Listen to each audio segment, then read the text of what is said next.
may tema, Pilipino Classical Tapos, hanggang magulong ng may kalihan at mabuting pagkakataon.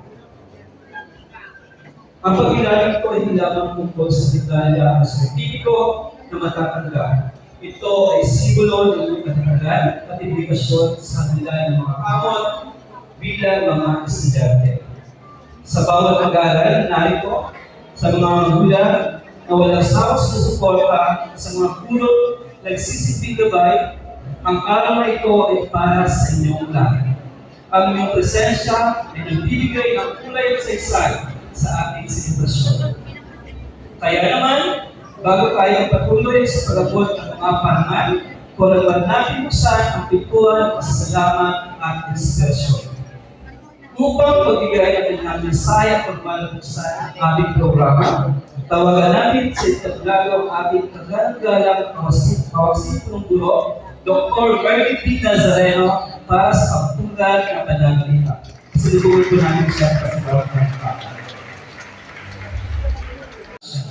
He is the journalist and advisor of the Nexus and Ang Bukhaw, the official English and Filipino publications of Perpetual Health College of Manila, and serves as the digital social media marketing head of the institution. Recognized as consistent outstanding teacher based on student evaluation, he is also a Google certified educator and a member of the Philippine Association for Teachers and Educators. As a bearer of Filipino language and culture, he remains committed to promoting, preserving national identity, and is currently pursuing his Masters of Arts in Filipino, specializing in VICA at the Polytechnic University of the Philippines, Manila. Students, parents, let's give a round of applause to our guest speaker for this year, Mr. Chancel C. Malino.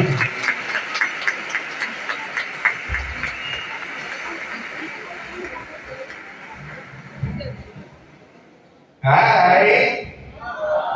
Hello! Ayan, isang mapagpala at mapagpalayang araw po para sa ating lahat. Para sa punong dulo ng Kalayaan National High School, Dr. Efren E. Canzana, para sa makatuwang na punong dulo, Dr. Bernie Nazareno at Ma'am Vanessa D. Infante, para sa mga pinuno ng bawat departamento at para sa nakagalang-galang na kaguluhan at administrador, para sa mga magulang at guardians, at higit sa lahat, para sa mga bida ng araw na ito, ang ating mga mag-aaral, magandang umaga po sa inyong lahat. Marahil, nagtatakang sa inyo kung bakit ako ang napiling tagapagsalita ngayong araw. Huwag po kayong mag-alala dahil ako din po nagtaka. Sa totoo lang, ang unang tanong na pumasok sa isip ko nang ako imbitahan ni Ma'am Eds at Ma'am Cheryl ay, bakit ako? Anong meron sa akin at akong magsasalita ngayong araw? Kaya rewind lamang tayo. 10 taon na nakalipas, noong 2016, nang muling recognition ko dito sa paaralan. Kasama ang aking mga magulang na nakaupo sa likuran, ako'y nasa parehong posisyon ninyo ngayon. Nakikinig, nagtataka, at for sure, katulad ng iba ngayon, nagbukot-kot ng kung ano-ano dahil naiulit. Inahantay na tawagin ang aking pangalan, masabitan ng medalya, at syempre, naghahanda ng picture na pwede kong i-IG story kaya palang ma-flex sa Instagram. Bagamat nagtatasuha ko ng honors sa highest section noong junior high school, hindi katulad ng inaasahan ng iba, hindi ko ako yung brainy na pang-valedictorian yung level ng utang. Hindi ako yung wizard na habang nagpo-compute ng solution, gumagalaw yung mga kamay. Hindi ko ako yun. Hindi ako yung human dictionary ng klase na tinatanong kung ano ang translation mula sa Filipino patungong Ingles. Hindi rin po ako yung estudyante na kabisado yung 180 elements sa loob ng periodic table. Patawa-tinawa ako ng aking chemistry teacher. At higit sa lahat, makinig ng mabuti, hindi po ako si Linda Walker na kaya makakuha ng 790 points sa kanyang exam. If you know, you know. Tama? Mensahe mula sa ating muti, guro, Dr. Evan Nicholson. Isang pagkakako para sa ating muti.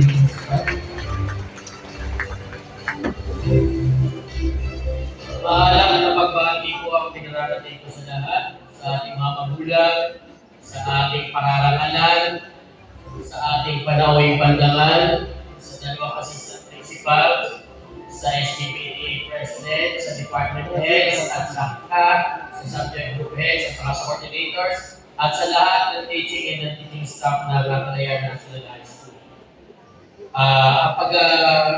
Araw ng pagkilala ko ito ay may temang Pilipinong nagsipagtapos, handang mamulo ng may kakayahan at mabuting pagkatao.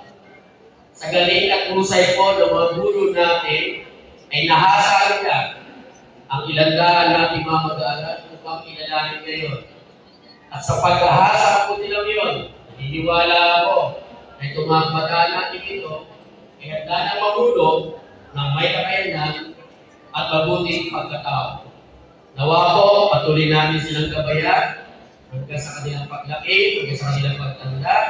At nawa, lagi natin isipin, para sa inyong mga mag-aaral, lagi natin isipin na tayo ay dapat lagi gagabayan. Yun lamang po at maraming salamat. Next, Mr. Benedict A. Panaligan, tagapayo ng kasampung balita.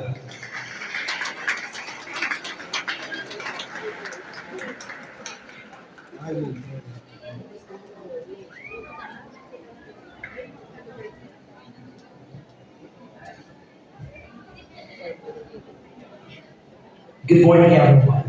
To our school principal board, Dr. Efren A. Gonzaga. To our assistant school principals, Dr. Bernie D. Nazareno, Mrs. Vanessa B. Infante. To our SPA president, Mrs. Geraldine Ochanco. Department heads, subject group heads, faculty, parents, and of course, our awardees. Good morning. On this meaningful occasion, we gather not only to celebrate achievements, but also to honor stories and inspire growth, perseverance, and success. Moments like this reminds us that every accomplishment begins with dream nurtured through dedication and hard work. Our guest speaker for today is not just a professional we admire, but someone I had the privilege of guiding as a member of my advisory class. I have witnessed firsthand the broad determination and potential that once sat among us as a student, and now stands before us a source of inspiration. It is both a proud and heartfelt moment to introduce someone whose journey reminds us that the dreams we nurture in the classroom, we can truly become beyond it. He is a proud alumnus of Kalayaan National High School Batch 2017, where he graduated with honors and actively participated in various student organizations, including official English student publication, The Ivory of Democracy. Aside from serving as photojournalist, he represented Kalayaan National High School in the Division of Pasay at the Regional Schools Press Conference as the radio broadcaster, where his team won several awards, including second place in overall radio broadcasting production for 2 consecutive years. In recognition of his excellence, he was awarded Radio Broadcaster of the Year by Kalayaan National High School in the year 2016 and 2017. He earned his degree of Bachelor ng Pansekundaryang Edukasyon Major sa Filipino from the Polytechnic University of the Philippines, Manila, where he graduated summa cum laude and was an 8-time president's lister. During his undergraduate years, he actively served in student leadership, holding key positions such as production, creatives, and publication head of one of the biggest student organizations of Filipino majors in the Philippines, Damdamin at Malay Damlay ng PUP Santa Mesa from 2019 to 2023. He also served as tagapagbalita and pangalawang Pangulong Panlabas of the same organization, demonstrating his strong commitment to leadership and student engagement. Currently, he is a licensed professional teacher and a dedicated educator specializing in Filipino language and literacy. He serves as teacher in the senior high school department and as an instructor. He is the journalism advisor of the Nexus and Ang Bughaw, the official English and Filipino publications of Perpetual Health College of Manila, and serves as the digital social media marketing head of the institution. Recognized as consistent outstanding teacher based on student evaluation, he is also a Google certified educator and a member of the Philippine Association for Teachers and Educators. As a bearer of Filipino language and culture, he remains committed to promoting, preserving national identity, and is currently pursuing his Masters of Arts in Filipino, specializing in Vika at the Polytechnic University of the Philippines, Manila. Students, parents, let's give a round of applause to our guest speaker for this year, Mr. Jansel C. Malino.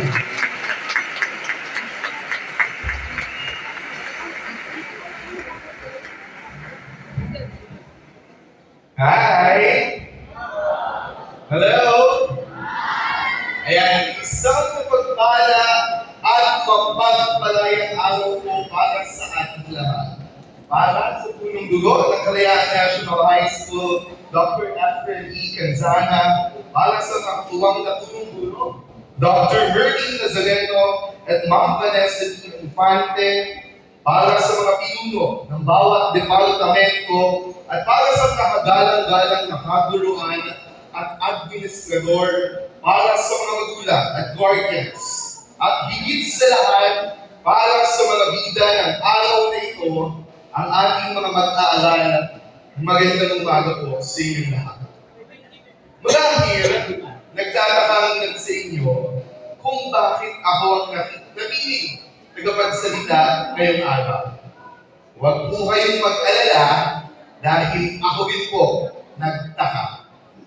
Sa totoo lang, ang unang tanong na pumasok sa isip ko nang ako'y imbitahan ni Ma'am Eds at Ma'am Cheryl ay, bakit ako? Anong meron